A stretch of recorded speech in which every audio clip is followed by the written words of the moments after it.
Hello mga ka-SJ! Welcome back to my channel, Simply Jhonas. At kung bago ka pa lang dito sa ating channel, please don't forget to hit that subscribe button and that notification bell para happy tayong lahat! And for today's vlog, ang gagawin natin ngayon ay magluluto tayo ng Kare-Kare! Yes, all-time favorite ito ng mga Pinoy. At dahil nga bawal sa atin ng pork, gagawa natin ng twist itong ating Kare-Kare. Dahil gagamit tayo ng chicken! Yes! Chicken ang gagamitin nating meat for this recipe. Kaya wag na tayo magpatumpik-tumpik pa at simulan na natin itong ating chicken kare-kare.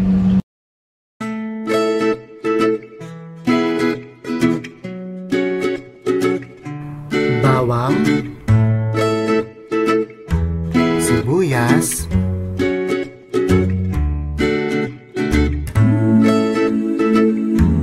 talong,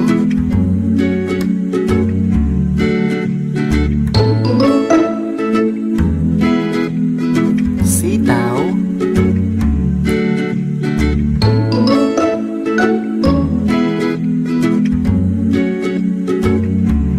pechay,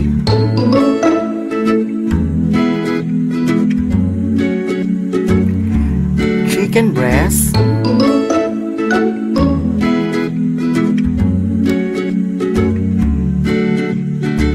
Mamacita's Kare-Kare mix,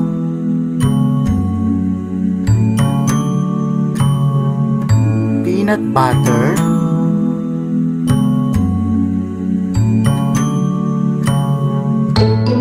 and for the garnish, yung ating sauteed shrimp paste. Ito naman ang ating kompletong listahan ng ating mga sangkap at sukat para sa ating chicken kare-kare.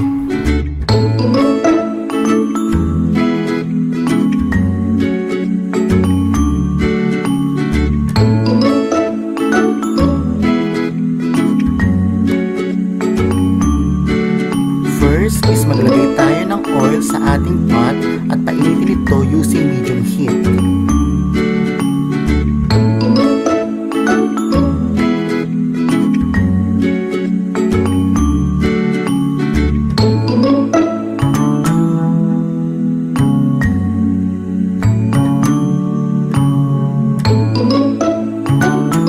Mainit na ang oil, isunod ng igisa ang ating bawang, sunod ang sibuyas.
Kapag luto na ang ating bawang at sibuyas, sunod na natin ilagay sa ating pan ang ating chicken breast.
kapag luto na at naging golden brown na ang ating chicken breast, sunod na natin ilagay ang ating chicken broth.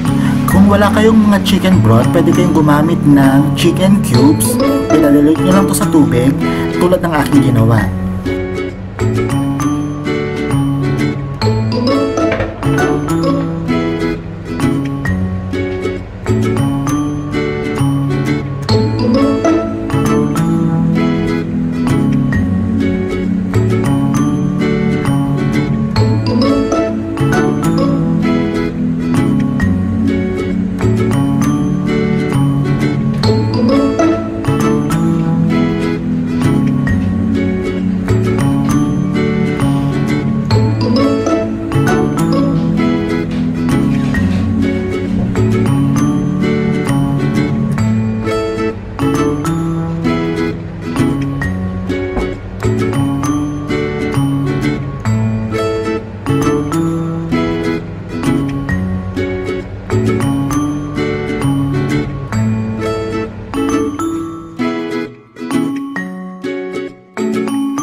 Habang nagpapakulo ng chicken at para makatipid na rin sa oras, isabay ko ng pinapakuluan yung mga gulay na gagamitin natin for this recipe. Lulutuin lang natin sila ng within 5 minutes at kukunin para hindi ma-overcook.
luto na ang chicken at ang mga gulay, sunod na natin ilagay sa ating niluluto ang Mamacita's Kare-Kare ready mix. Optional ito mga ka-SJ. Kung gusto nyo gumamit ng mas natural, is pwedeng pwede. Gumamit lang ako nito dahil wala talaga akong makitang available na atsuete powder. So, at nagmamadali na rin ako sa oras, so mas mabuting gumamit na ng ready mix.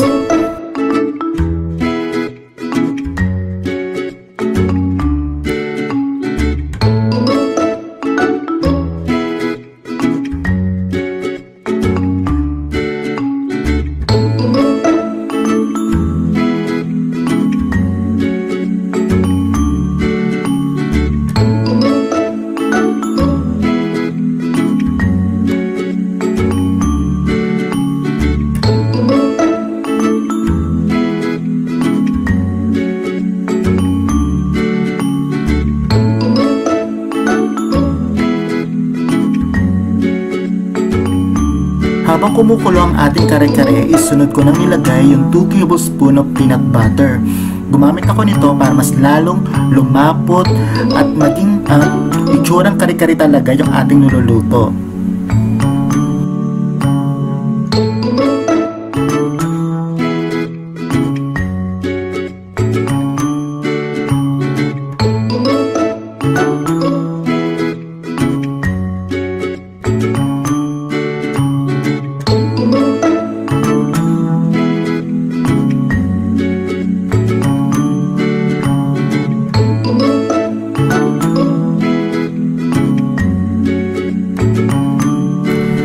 Dahil malapit na maluto ang ating kare-kare, is nilagyan ko na ito ng mga pampalasa and spices tulad ng pepper and sili.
There you have it guys, tapos na ang ating chicken kare-kare recipe.